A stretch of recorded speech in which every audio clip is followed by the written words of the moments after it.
थी उसकी परछाई देखी ताकि वह पत्थर का ना बन जाए। उसके सोते समय मेडुसा का सिर काट दिया। जब वो मेडुसा ग्रीक पौराणिक कथाओं में एक बेहद खूबसूरत युवती थी। उसके लंबे और सुनहरे बाल, चमकती आंखें और अद्भुत आकर्षण की वजह से हर कोई उसकी तारीफ करता था। वह देवी एथना के मंदिर में एक पुजारन के रूप में सेवा करती थी। एक दिन समुद्र के देवता पोसाइडन ने मेडुसा की सुंदरता देखी और उसकी तरफ आकर्षित हो गए।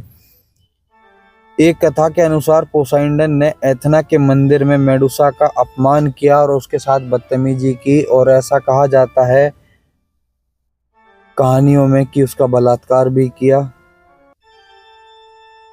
एथना जो ज्ञान और युद्ध की देवी थी, अपने मंदिर में अपमान बर्दाश्त नहीं कर सकी, लेकिन पोसाइडन पर गुस्सा निकालने की बजाय उन्होंने मेडुसा को ही श्राप दे दिया। एथना ने मेडुसा के रेशमी बालों को जिंदा जहरीले सांपों में बदल दिया। उसका चेहरा इतना भयानक हो गया कि जो भी उसकी आंखों में देखता वह इंसान पत्थर का बन जाता।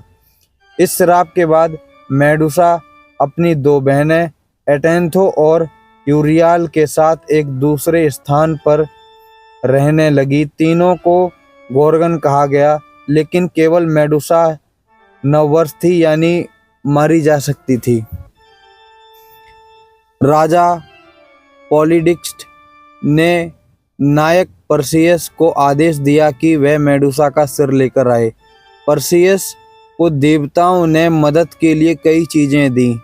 हर्मीस के पंख वाले जूते, हैंडिन का आदर्श मतलब एक ऐसा हेलमेट दिया जिसके अंदर से बस वो खुद ही देख सकता था, उसको कोई और नहीं देख सकता था कि वो अंदर कौन है। और एथना की चमत्कार ढाल। पर्सियस ने सीधे मेडुसा को देखने की बजाय ढाल में उसका प्रतिबिंब देखा, मतलब वो कहीं बैठी हुई थी, उसकी परछाई देखी ताकि वह पत्थर का ना बन जाए। उसके सोते समय मेडुसा का सिर काट दिया। जब वो सो रही थी तब उसका सिर काट दिया, जैसे कि अभी मैं बैठा मेरे पीछे से कोई आ जाए, इस तरीके से उसका सिर काट दिया। जैसे ही मेडुसा का सिर काट दिया, उसके शरीर से पंखों वाला घोड़ा पेगासस और योद्धा किरसाओर जन्मे। दोनों पेडाइस्टन की संतान थे।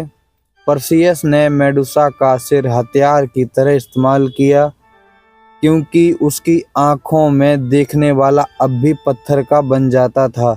बाद में उसने वह सिर देवी एथना को दे दिया, जिन्होंने इसे अपनी ढाल पर लगा लिया। मेडुसा को अक्सर खलनायिका के रूप में दिखाया जाता है, लेकिन कई लोग कहते हैं एक पीड़िता है वो, जो सुंदरता और अन्याय की शिकार बनी और अंत में डर का प्रतीक बन गई।